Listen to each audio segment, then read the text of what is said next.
Good afternoon, and thanks for joining us today. My name is Michael Chu. I'm a partner in the Chicago office, and I'm head of racial and ethnic diversity here at McDermott. In August 1874, an American steamer named the SS Japan docked in San Francisco Bay after 30 days at sea. The SS Japan originated from Hong Kong and carried over 600 exhausted Chinese passengers.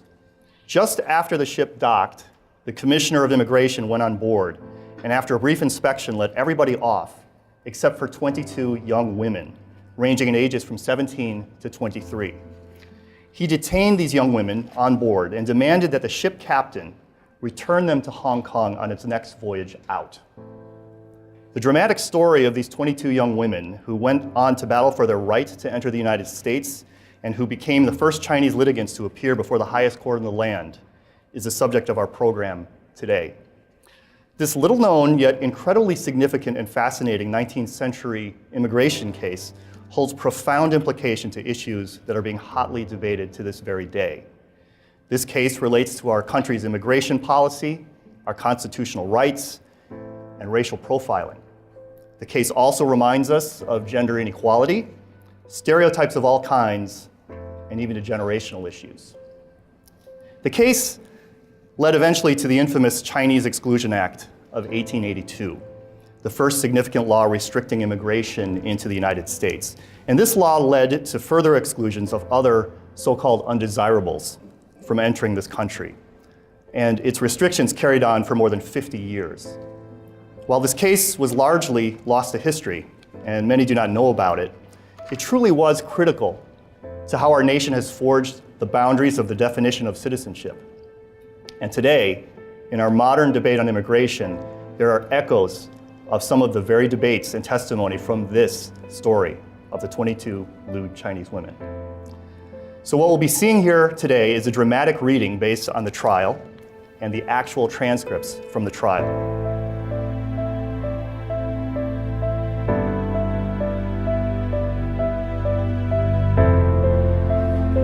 On August 24, 1874, after a 30-day voyage from Hong Kong, the steamship Japan arrived in the port of San Francisco. On board were some 600 Chinese passengers, including 89 women, 22 of them traveling alone. Within hours, the fate of those 22 Chinese women would be bound up with the principles of federalism and civil human rights, principles that still resonate today. The Commissioner for Immigration of the state of California, Rudolph Petrosky, arrived with his agents and an interpreter. He examined the 89 women, decided that 22 were prostitutes, and, pursuant to a recently enacted California statute, ordered Captain John Freeman to detain the 22 women on board until the ship's owner arranged a $500 bond for each. These are teenagers, very young women in their 20s, who are held on board the ship and not allowed to come to the United States because it was thought that they were prostitutes. Competing interests of these players would be drawn out through legal proceedings that included a trial and appeals all the way to the United States Supreme Court. First, Commissioner Piotrowski, 6.5 feet tall and nicknamed Big Ralph, an immigrant from Poland himself. They weren't proper women to be landed, so I gave orders not to land them. Their answers to my questions were not perfectly satisfactory. Second, John Freeman, captain of the steamship Japan. Their conduct and deportment on board was just as good as any other passenger. The women were not permitted to leave Hong Kong without being approved by the consul and the harbor master. Next, the ship owner, who was not willing to post the $500 bonds. There was no evidence to show that these women were lewd or abandoned. There was no evidence whatsoever that these women came here for immoral purposes, and they should be discharged. The commissioner has interfered in a case in which he has no authority.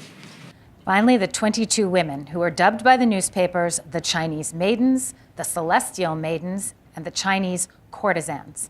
Here's one of them, Afeng. Why should you ask me so many questions? My husband didn't dare to ask me so many questions. In China, it was hard to find work. I came here hoping to find something better.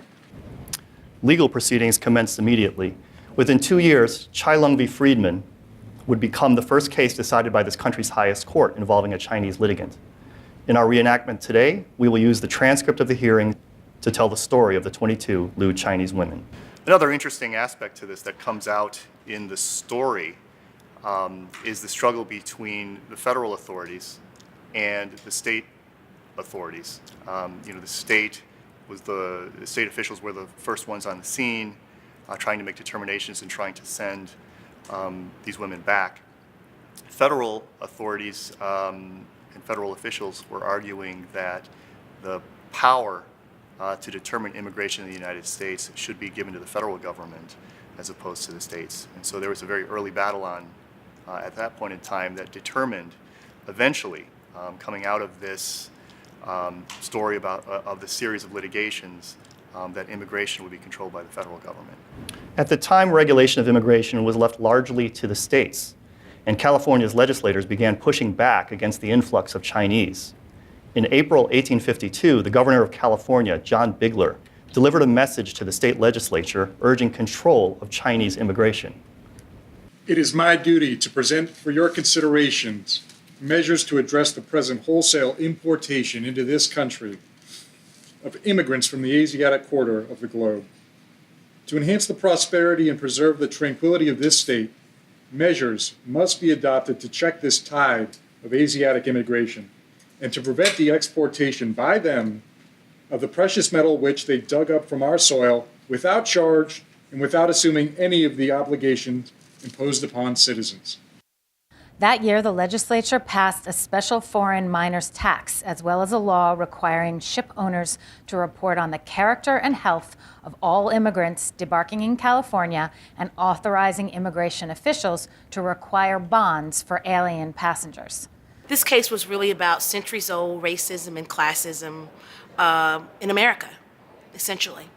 In 1870, California passed a bill that prohibited Chinese passengers from disembarking until the state commissioner of immigration determined that they had come voluntarily and were of good moral character. To make it less vulnerable to legal attack, the statute was further amended to make it applicable to prostitutes of all national origins, although in practice, the principal target remained Chinese women. Chy Lung hired Leander Quint, a prominent San Francisco attorney and former judge, to represent the women. Quint applied for a writ of habeas corpus, arguing that the women were illegally restrained of their liberty. The matter was assigned to Judge Robert Morrison of the 4th District Court of San Francisco. Thomas Ryan, the district attorney for San Francisco, took the lead for the state of California. Also appearing was Morris M. Esty for the commissioner. Testimony commenced on Wednesday, August 26th, just 2 days after the ship landed. The first witness was Captain Freeman. He explained some of the background on direct, and then on cross-examination, Quint elicited information helpful to the women. I guess when you look at the issues going on today, the dialogue about immigration, about who has a right to be in this country, who should be kept out, those conversations seem to mirror the discussions around what was going on with this case. California was experiencing a lot of Asian immigration, and they were like, what do we do with all these people who don't look like us? And their suggestion was to keep them out. And I think it's unfortunate that over 100 years later, we're kind of having the same discussions. Do you know the American consul at Hong Kong? I do, sir. At the time these passengers were received on board, had you obtained from him this certificate? Yes, sir. Under the authority of the American consul, you did receive those persons as passengers on board the ship? Yes, sir. And you brought them here to San Francisco? Yes, sir. And among that list are those who are now in court? Yes, sir. And by virtue of this certificate, you received them on board as passengers? Yes, sir. And received the regular fare? Yes, sir. What examination was made, if any, of these persons before they were permitted to board your ship? In Hong Kong, the women were all obliged to go to the consul's office and were interviewed by him and his interpreters. He satisfies himself that they are respectable women. At that time, he stamps them upon their arm. From there, they go to the harbor master, and he satisfies himself on the same grounds, and he stamps them, and then they go buy their ticket. The day the ship leaves Hong Kong, the harbor master and the consul come on board and inspect the women again. You observed the conduct and deportment of these women on board. Yes, sir. What was it? Good. You saw nothing indicating a lewd character on that voyage? Nothing, sir. We sort of had a casting call to bring people, attorneys and non-attorneys together to do this. There's a very large cast of almost 30 people in this program. And we're very excited that they were able to join us. The rehearsals were a lot of fun. There were several hours of rehearsals, and I'm very impressed by some of these performances.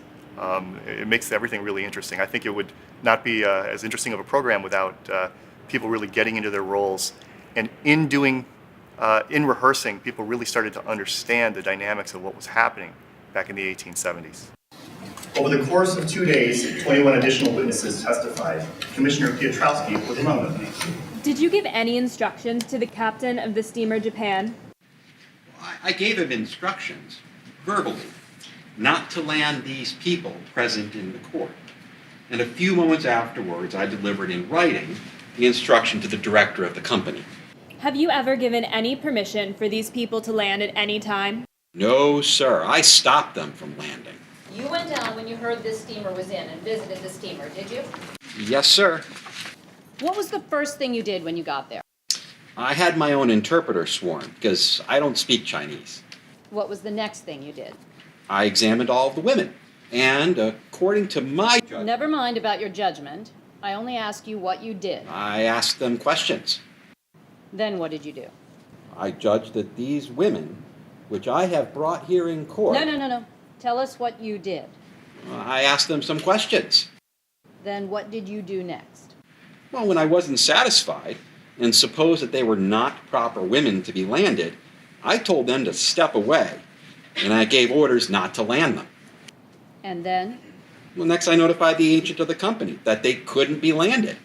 How long did this examination last? I believe 3 hours or more. And upon this examination, you passed your judgment in regard to the character of the women. Yes, sir. How many did you permit to land? Well, except for those 22, the others were permitted to land. How many did you permit to land? Well, there were 89 in all, and 22 taken off leaves the rest. Did you ask the captain or any of the crew as to the character of the women? No, sir, I didn't. Be good enough to look at that paper and see if you simply ask these people their names and ages. Well, I asked plenty of other questions. State to the court what you asked them. Well, I asked them generally, were they married, or why and by what means they came. All of them answered that they were married. So I asked, well, where's your husband? In California. When did he come? 3 years. How are you going to find him? We don't know. Well, I say, what proofs have you that your husbands sent for you? They had no letter, and they say their husbands will come for them. I say, if he comes for you, you can go. I think what we're dealing with now is a resurgence of what exactly was going on back then. We're making judgment calls based on people's class, based on their dress, based on their appearance, as to whether or not they are fit to enter into our country and what their intentions are when they get to the country, really without any real evidence or information to question what they say their intentions are. My duty is to stop anything that is dangerous to the welfare of the community, and I did the best I could. I made a very careful examination. These people, according to my judgment, they were perfectly improper to come into this community. Were there other women on board that you permitted to land? Yes, sir. State their conduct. Well, there were women on board with their husbands and children who sent to me a special invitation to go and examine them because they didn't wish to be examined with the others. I sent my deputy, and he went there and let them go, all of them. And that gave me suspicion that these present women were not proper women to be landed. That is the reason you refused to permit them to land? That's one of the principal reasons. Didn't most of these women tell you they came here to meet their husbands? Yes, sir, to look for their husbands. Others came here with children. Those were all permitted to go. But those who didn't have children, you concluded that they were improper persons to live here. Yes, sir. That was the chief reason that prevented your allowing them to land, wasn't it? That they came here by themselves and didn't have any children. They told you they had husbands here. I couldn't believe their statements. Several witnesses were American men called to provide expert testimony on customs and practices of Chinese prostitutes, or courtesans as they were sometimes called. The first was a minister, Otis Gibson, who had served as a missionary in China and had established the Women's Missionary Society of the Methodist Episcopal Church on the Pacific Coast in 1871 to elevate and save the souls of heathen women.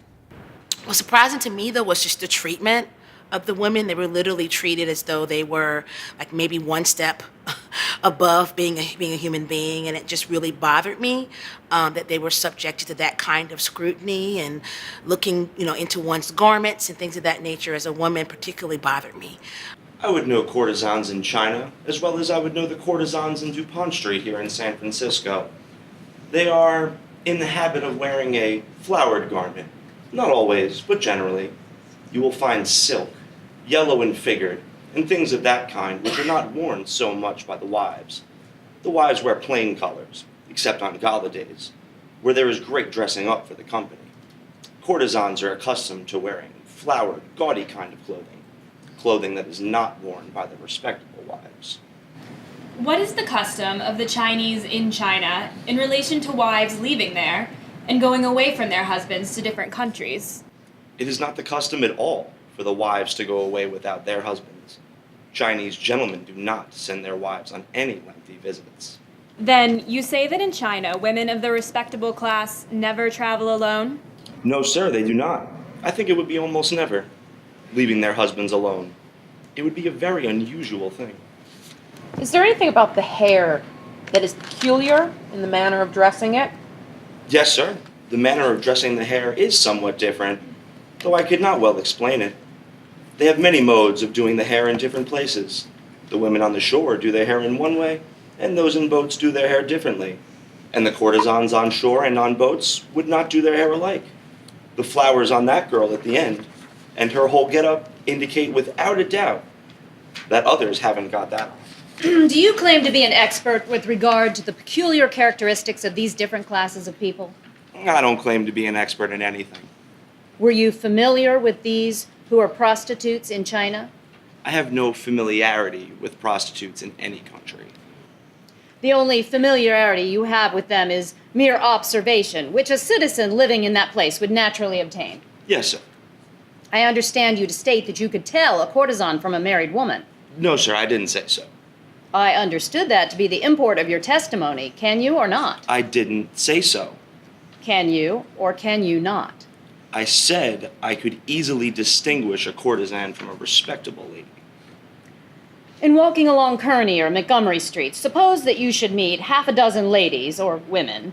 Could you tell which were and which were not courtesans? I might, and might not. Some of the most notorious courtesans walk the streets, don't they, in a modest apparel, as modest as the most virtuous wives? I don't know. I have heard so. And you have seen some wives in this community that have dressed gaudy. I could not say that I have. You do know that some wives do dress in apparel as gaudy as the most notorious courtesans. I suppose so. The lawyers engaged in a colloquy with Judge Morrison over the propriety of examining the women in open court. Noting the looseness of their garments, Judge Morrison ruled that there'd be no indelicacy or impropriety in gazing down their sleeves. Quint raised the sleeves of several of the women. Gibson then responded. Yes, sir. That is exactly what distinguishes them from the virtuous female. That style.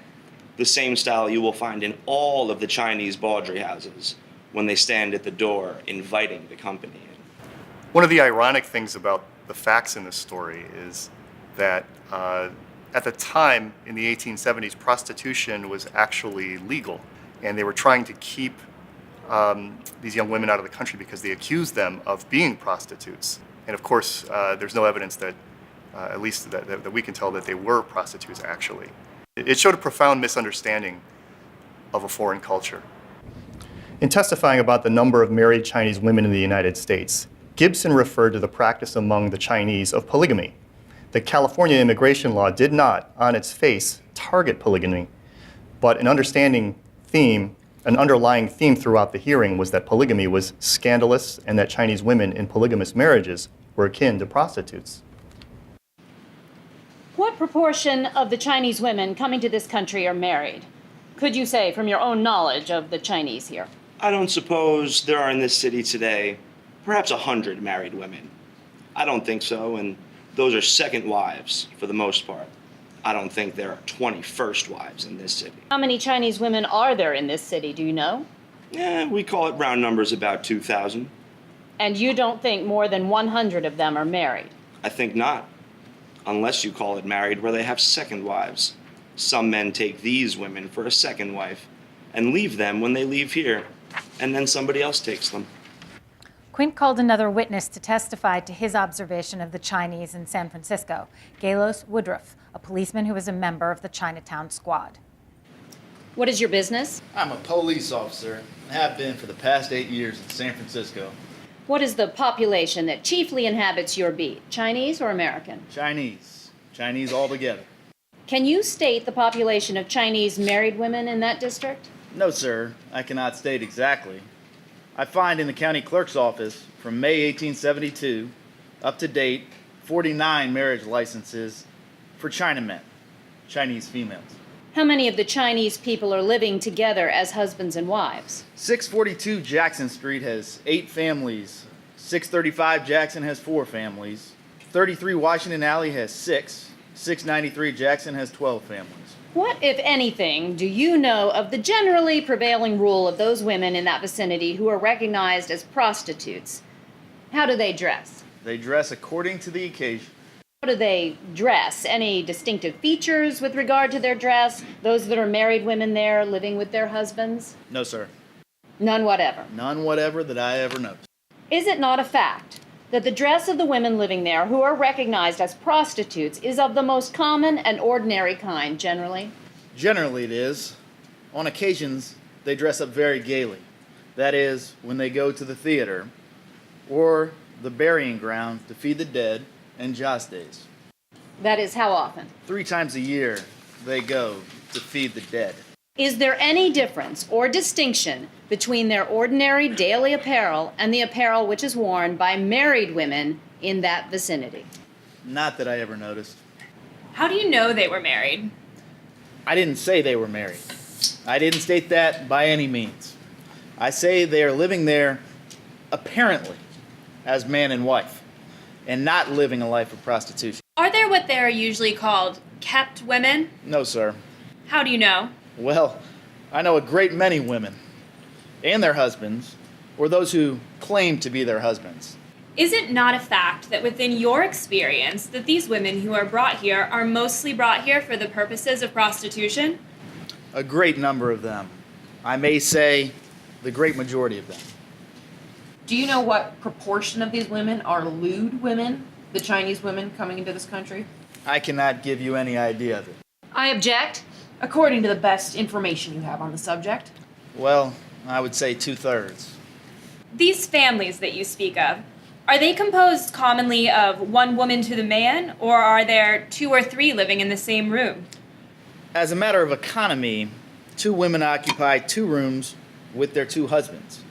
Those women generally have a girl, which is the servant, and most of them, in the daytime and up to 7 or 8 o'clock in the evening, are making overalls or flannel shirts for these little Jew stores. Do these lewd women work? Yes, sir, the same kind of work. Most of them so. These people live as men and wives, and they have done so since your knowledge of them? I cannot tell each particular one. As a general proposition, yes, sir. Now, how many white people are there in this town that you can swear were married of your own knowledge? I can swear that I am married. Several Chinese men were called to testify as to whether the women were prostitutes or whether they could distinguish moral women from prostitutes based on their looks and clothing. They gave contradictory answers. I have lived in California about 10 years, but I have been back to China. I last came from China on the steamer Japan a few days ago. I saw these women on the ship. I cannot say whether they are prostitutes. I was on the steamer with them, but I didn't go with them and did not keep their company. The women were in one portion of the steamer and the men in another. I could not tell what they were. I am in Chinese clothing business. I was here for 10 years before I went back to China. There is a distinction between whore and Chinese good woman. Chinese high class we call Mandarin or rich folks. They dress in silk garments. Common people dress in cotton or woolen.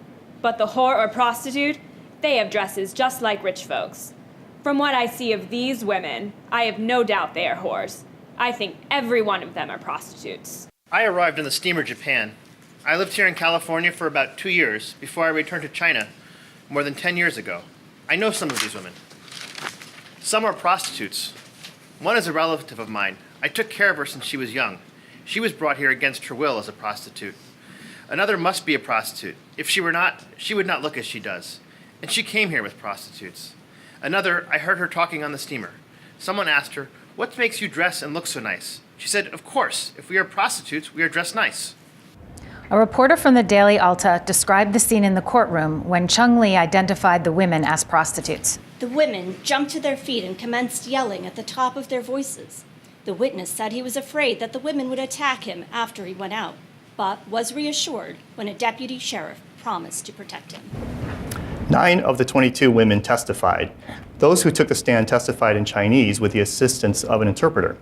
What is your age? 我20岁 20 years. Have you ever been in California? 有来过 She says she has been here before. When did you first come to California? 我10岁的时候第一次来加州 When she was 10 years old, she first came to California. And when did you go back to China? 我17岁的时候回中国 When she was 17 years old, she went back. Are you a married woman? 不是 She is not. For what purpose did you return to California? 我订婚了我来加州结婚 She came here to marry a husband. She is engaged to be married. Where did you live when you were in California? 我住在旧金山 Jackson Street In this, San Francisco, on Jackson Street. Where is Jackson Street? 在这里在旧金山 In San Francisco, in this place. How far from here? 我不知道我那时候跟我妈妈住我没有出去外面不知道离这边多远 She said she didn't know, that she was living with her mother. She didn't go out in the street. She doesn't know how far from the courthouse. Ask her where this love of hers is that she came here to marry. 她住在一个地方叫做 Sante She says he's at a place called Sante. Did he write to her to come here? 是我妈妈叫我来加州的 She says her mother told her to come to California. Did she give her any directions where she was to find him? 是我妈妈帮我找丈夫的不是我愿意的在中国是妈妈帮女儿找丈夫的 She says her mother was the one who found the husband. It was not with her consent. In Chinese style, the mother finds the husband. Where is the mother? 她在不是在 Jackson Street She says her mother is on Jackson Street. First she said Gibson Street, but then Jackson Street. And ask her if she is the same woman that is the mother of all these people. 她只是我的妈妈 She is only her mother. Ask her to name any person whom she knew during the 7 years she lived here. 我那时候没有出去外面没有认识谁 She says she was not acquainted much. She didn't go out in the street while she was here. She didn't know anybody then? 我没有出去外面怎么认识别人呢 She says she doesn't know. She didn't go out in the street. How was she expected to be acquainted? I think it's important for us to tell these stories because, in school, I didn't learn this part of U.S. history. We didn't really learn about Asian American history. And as an Asian American, it's interesting to me because I think there is a very common perception among people that were relatively new immigrants. And most of us are because of these exclusion acts that were in place. What is your age? 20 years When did you come to California? when I was 17 years old Are you a married woman? Yes, sir. I was married a short time before I came here. Where were you married? In China, And where is your husband? here in California. Did you come to join him? I came here with my sister. We had no money. We were poor. I brought my sister here to find employment and needlework. Is your husband living here in California now? Yes, sir. You came here to join him with your sister? Yes, sir. When did you marry? About 3 years ago. If you married 3 years ago, how did you come to say earlier that you married in China shortly before you came here? I said before that I married my husband a short time before I came to California. Where did you live when you were here before? I lived on Jackson Street, in a little alley that runs behind their baker's establishment. What street does that alley run into from Jackson Street? I know the place. What street is Jackson Street between? I lived on that street, and I did not know the house or the names of the other streets. Could you start from this courthouse now and go to that place where you lived and show it to somebody?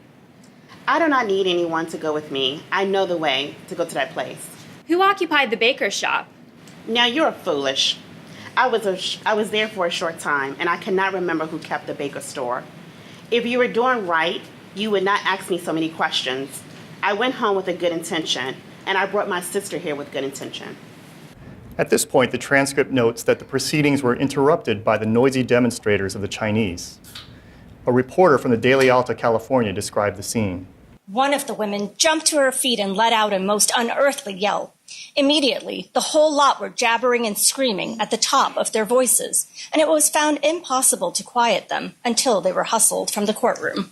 The San Francisco Chronicle reported that a woman gave an awful screech, and the rest of the women put their handkerchiefs in their faces and bellowed at the top of their lungs. The Chinese interpreter later told the Chronicle that the women were expostulating against being kept in prison, saying they had not killed anybody or stolen anything or set fire to anything.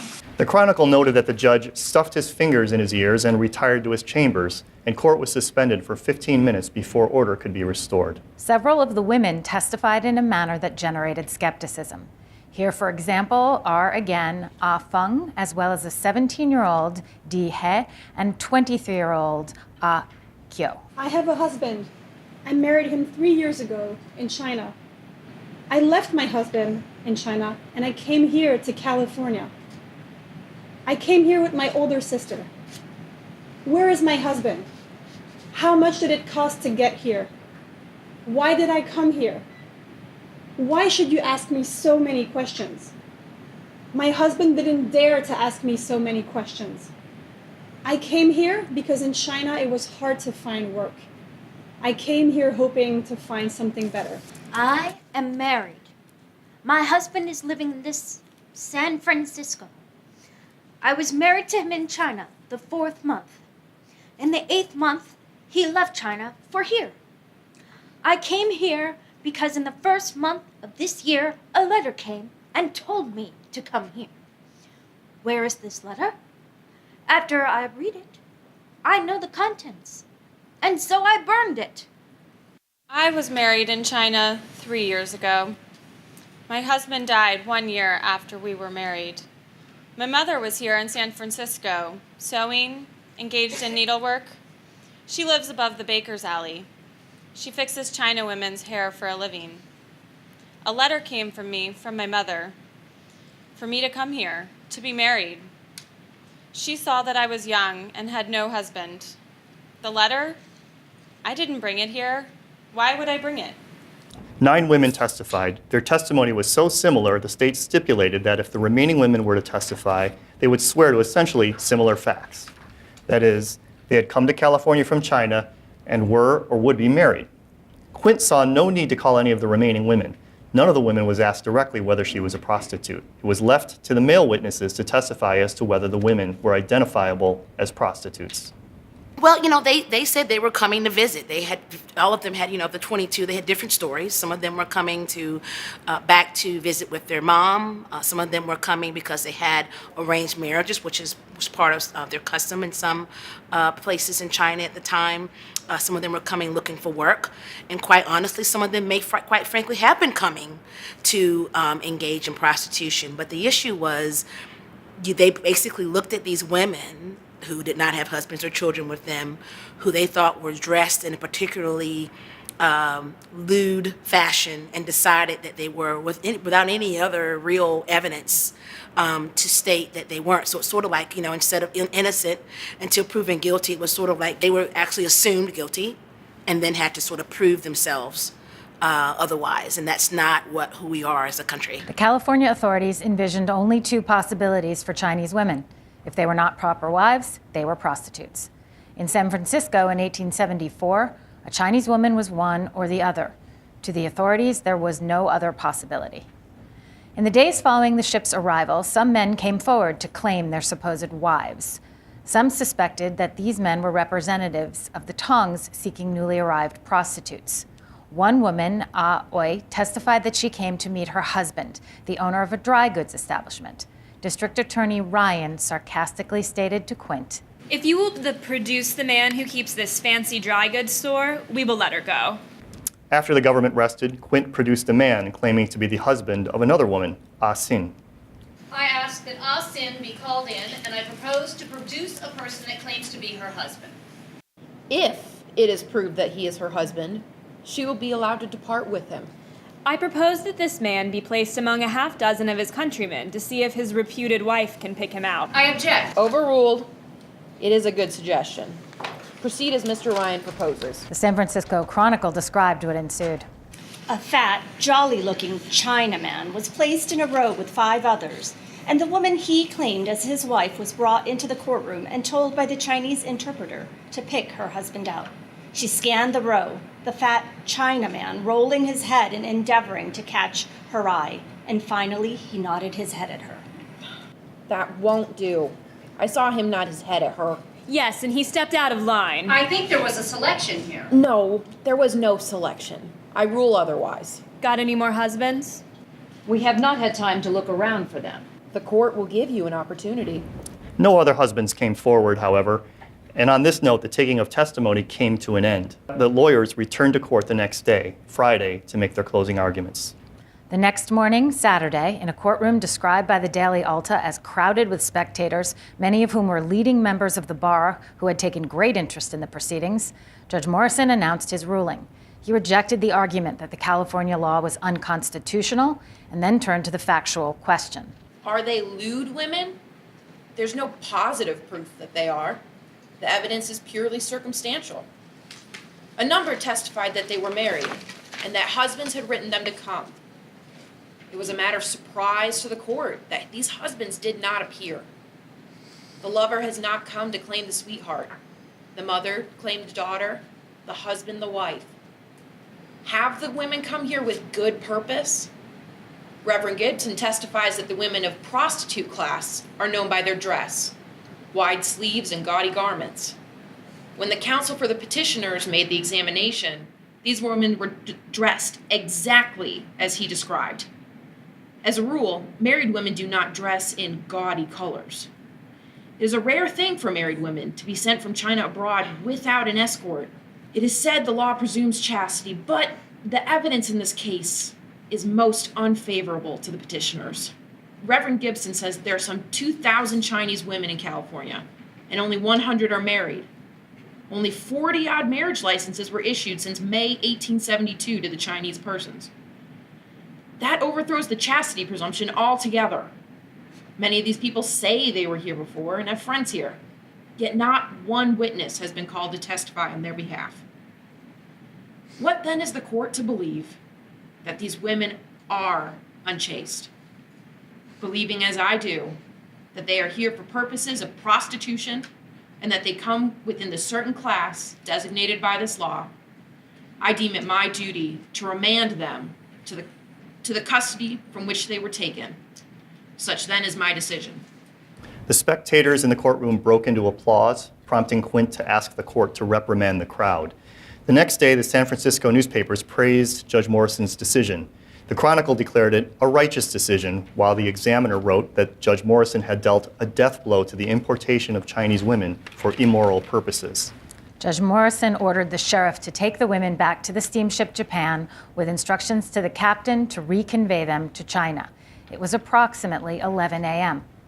I think those who are watching the presentation today will easily be able to put themselves into the 1870s time period and understand what it was like to live then, both as an immigrant and a non-immigrant, and to evaluate and understand how the approach of judges and the press were different from the approaches today.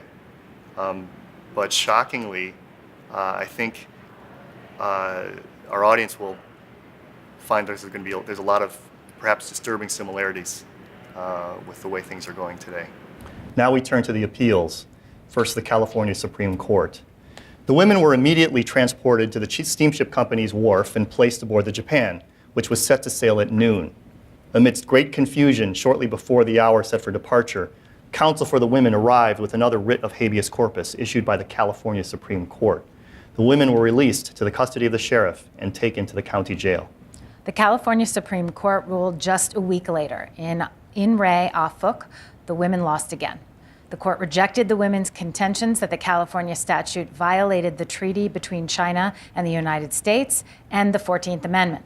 The court reasoned that the treaty was not violated because the statute permitted the state to exclude lewd or debauched persons of all nationalities. The court did not address the fact that the California statute was not applied even-handedly. The court also rejected the 14th Amendment due process argument. The court held that individuals subjected to the law were accorded every reasonable opportunity to defend their individual rights.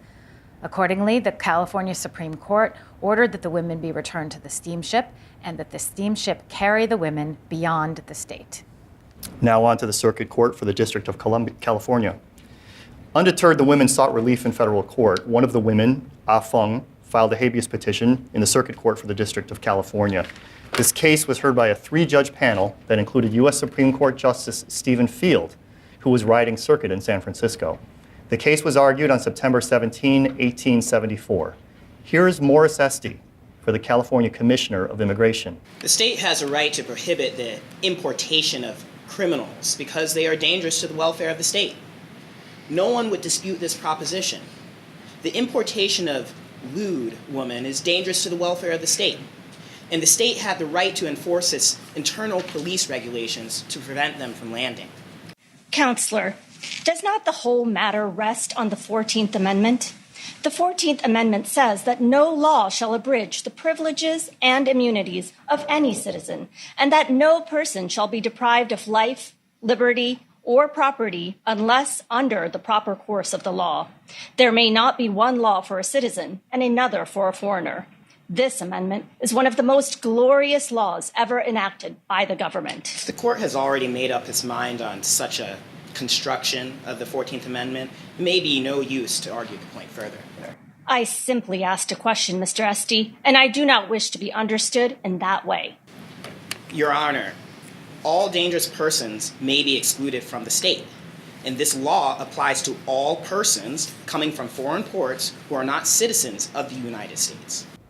The court ruled just a few days later, on September 21st, 1874. Justice Field acknowledged that California had the right to protect its borders, but he nonetheless held the California statute unconstitutional, opining that Congress, not the states, had authority to regulate immigration. Justice Field read his decision in open court. The petitioner, being an alien and a subject of a country having treaty relations with the United States, has a right to invoke the aid of the federal tribunals for her protection when her rights, guaranteed by the treaty or the Constitution or any law of Congress, are in any respect invaded. The police power of the state extends to all matters relating to the internal government of the state and the administration of its laws, which have not been surrendered to the general government. The police power of the state may be exercised against the increase of crime or pauperism or the spread of infectious disease from persons coming from other countries.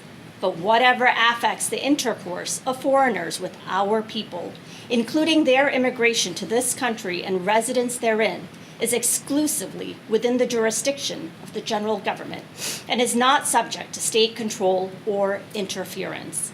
I am aware of the very general feeling prevailing in this state against the Chinese.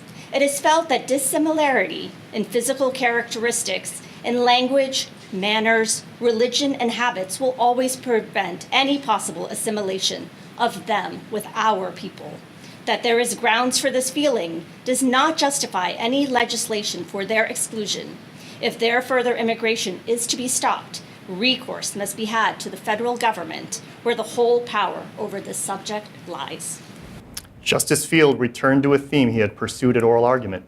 Most significantly, for the first time, a court explicitly held that the 14th Amendment applied not just to U.S. citizens, but to aliens as well, including the Chinese. It is certainly desirable that all lewdness, especially when it takes the form of prostitution, should be suppressed, and that the most stringent measures to accomplish that end should be adopted.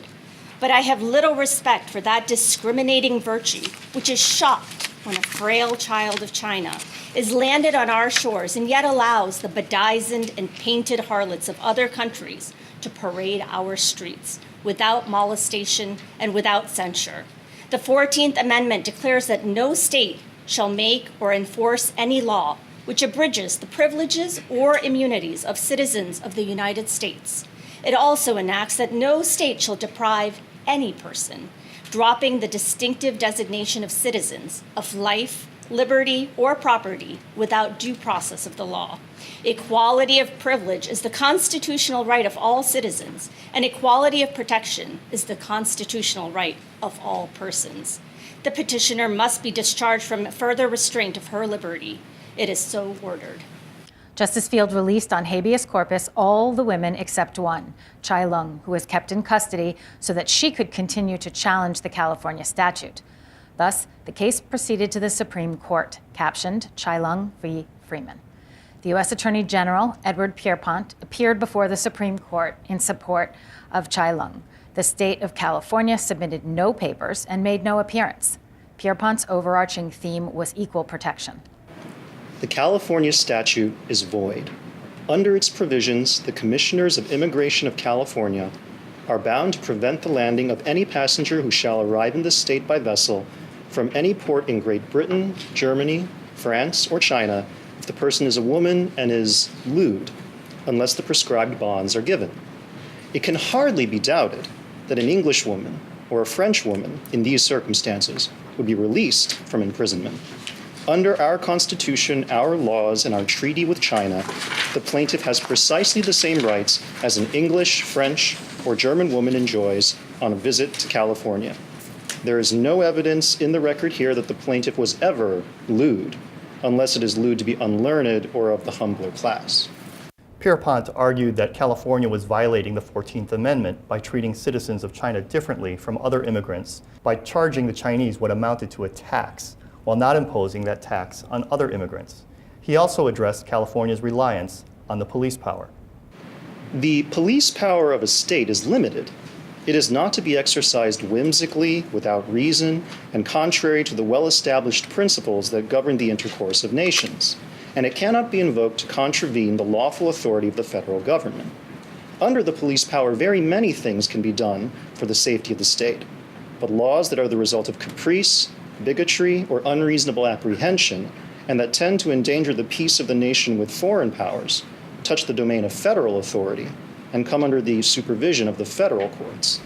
On March 20th, 1876, the United States Supreme Court unanimously ruled the California statute unconstitutional. The court's decision, however, was not grounded on equal protection, although the court alluded to it. Rather, it was based on the Commerce Clause and the federal government's power to regulate immigration. Justice Samuel F. Miller wrote for the court. It is hardly possible to conceive a statute more skillfully framed to place in the hands of a single man the power to prevent entirely vessels engaged in a foreign trade, say with China, from carrying passengers, or to compel them to submit to systematic extortion of the grossest kind. The commissioner has but to go aboard a vessel filled with passengers, ignorant of our language and our laws, and without trial or hearing or evidence, to point with his finger to 22, as in this case, or 100 if he chooses, and say to the master, "These are idiots, these are paupers, these are convicted criminals, these are lewd women, and these others are debauched women. I have the power to commute all of this for you for any sum that I may choose to take in cash. I am open to an offer, for you must remember that 20% of all I can get out of you goes into my own pocket and the remainder into the Treasury of California. The court held that the federal government had the sole power to regulate immigration, and it echoed Justice Field's belief that the 22 women were selectively prosecuted because they were Chinese. If this plaintiff and her companions had been subjects of the Queen of England, can anyone doubt that this matter would have been the subject of international inquiry, if not of a direct claim for redress? Upon whom would such a claim be made? Not upon the state of California, for by our Constitution, she can hold no exterior relations with other nations. It would be made upon the government of the United States. The passage of laws which concern the admission of citizens and subjects of foreign nations to our shores belongs to Congress and not to the states. The California statute is in conflict with the Constitution of the United States and therefore void. The judgment of the Supreme Court of California is reversed, and the case is remanded with directions to make an order discharging the prisoner from custody. The Supreme Court's ruling allowed the 22 Chinese women to remain in the United States. The decision did not, however, result in any less restrictive policy toward Chinese immigrants. To the contrary, by effectively putting an end to state-based immigration legislation, it helped pave the way for federal immigration policy and ultimately the first federal Chinese Exclusion Act. The decision made no mention of the Page Law, a federal law passed almost a year earlier, shortly after Justice Field wrote his decision in Ah Fung. He had there stated that if further immigration of the Chinese was to be halted, recourse had to be had in the federal government. Through the efforts of Congressman Horace Page, California turned to the federal government. Page had already sponsored several failed attempts to exclude the Chinese when he proposed the Page Law, which, like California's earlier statutes, did not attempt to exclude all Chinese, but targeted two groups, women and coolies. Congressional testimony on the Page Law echoed the themes explored before Judge Morrison. During the congressional hearings, Page made the point repeatedly that practices such as polygamy and prostitution and so-called coolie labor were the work of a slave-like inferior people, and that a country that had only recently fought a great civil war to rid itself of slavery should not allow itself to be inundated with the Chinese. Our recent history shows with what devotion to the great principles of freedom our citizens placed their lives at the command of the government and poured out their blood and treasure to terminate the blighting influence of slavery in our midst. Yet an equally and, if possible, a more insidious danger must eventuate by the great increase of this servile population. The Page Law passed the House and Senate in 1875, shortly after Congress reaffirmed that Asian immigrants were not eligible for citizenship. Congress thus ensured that Asian immigrants could not become citizens and effectively prevented the birth of American-born citizens of Chinese ancestry by making it close to impossible for Chinese women to immigrate. In 1882, Congress passed the first Chinese Exclusion Act, also sponsored by Horace Page. In that year, Justice Field wrote to a friend in support of the act. The manner, habits, mode of living, and everything connected to the Chinese prevent the possibility of their ever assimilating with our people. They are a different race, and even if they could assimilate, assimilation would not be desirable. Justice Field later authored the Supreme Court decision in 1889 upholding the constitutionality of the Chinese Exclusion Act. The law remained in effect until 1943. Ironies abound in the tale of the 22 Lewd Chinese women, from the first day of hearings to the Supreme Court decision. The principal expert at the hearings was not someone who frequented prostitutes, but a Methodist minister. Reverend Gibson established programs to help Chinese prostitutes, and yet his testimony before Congress was used to support a movement to shut America's door to the Chinese. Ultimately, the women won their case, and while the state statute they had fought was struck down, the federal statute that replaced it was even more onerous. Chy Lung, who hired the lawyers to represent the women, probably was a trafficker, and he was undoubtedly more interested in protecting his monetary investment than in vindicating the women's civil rights. Still, it was clear that the Chinese, an immigrant group facing a hostile and politically difficult environment, appreciated the importance of their civil rights and were willing, even in the earliest days, to seek recourse in the courts. Indeed, although they prevailed in the circuit court in Feng, the women pressed on for a more authoritative ruling from the Supreme Court in Chy Lung v. Freeman. And one of the women, Chy Lung, remained in custody to make that procedurally possible. After the passage of the Page Law and the Chinese Exclusion Act, the Chinese would bring thousands of lawsuits in federal court to challenge what they perceived to be the oppressive and racist statutes. What became of the 22 Chinese women? All we know for sure is that they were all released. They won their freedom. But what did that mean? In all likelihood, they were brought to the United States to become prostitutes, and victory meant lives of misery and forced sexual servitude. In the 1870s, the more fortunate prostitutes were purchased by wealthy Chinese in San Francisco as concubines or mistresses. Others were sold to parlor houses to serve rich Chinese or white gentlemen. Most, however, were sold as slaves to brothels, regulated to shacks where they served a racially mixed, poorer clientele. Harshly treated by both owners and customers, many succumbed to venereal disease and were left to die alone and unattended. Leander Quint, who represented the 22 Chinese women, later represented a group of 5 Chinese women in another habeas corpus proceeding, this one precipitated by application of the Page Law. Quint Street in San Francisco still bears his name. Morris Esty, who represented the commissioner, unsuccessfully ran for governor and senator of California. In 1900, he was appointed the first United States district judge for the territory of Hawaii.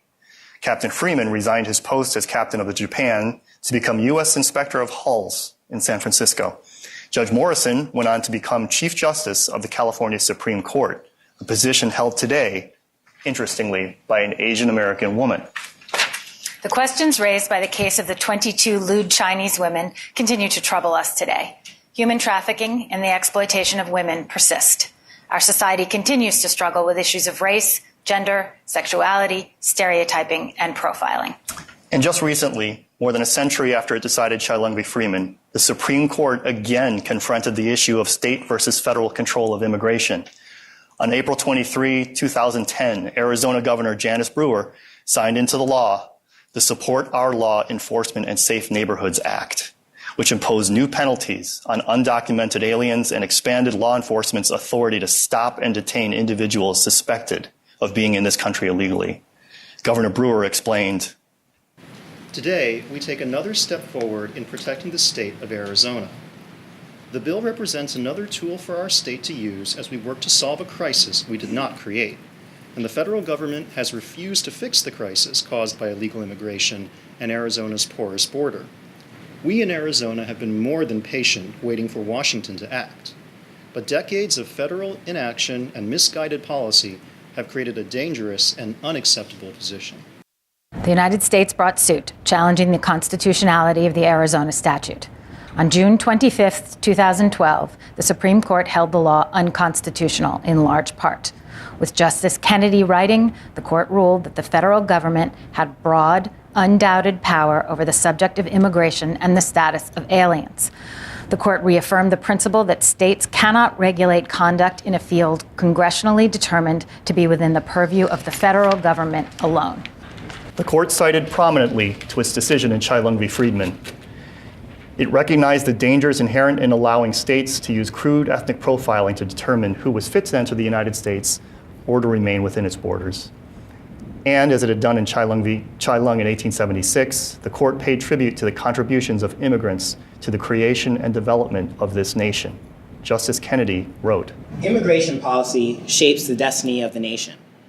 The history of the United States is in part made of the stories, talents, and lasting contributions of those who's crossed oceans and deserts to come here. Just a few days before the Supreme Court cited Chy Lung in deciding the Arizona case, the issues presented by the case of the 22 lewd Chinese women were referenced on the floor of Congress in a different way. On June 18, 2012, the House of Representatives passed House Resolution 683, which expressed regret for the passage of laws that adversely affected the Chinese in the United States, including the Chinese Exclusion Act. The House resolution was sponsored by Representative Judy Chu, the first Chinese American woman elected to Congress. She stated, This expression of regret is for my grandfather and for all Chinese Americans who were told for 6 decades by the U.S. government that the land of the free was not open to them. We must finally and formally acknowledge these ugly laws that were incompatible with America's founding principles. With this expression of regret, we recognize that discrimination has no place in our society, and we reaffirm our strong commitment to preserving civil rights and constitutional protections for all. And that concludes our reenactment. Thank you. How about these actors?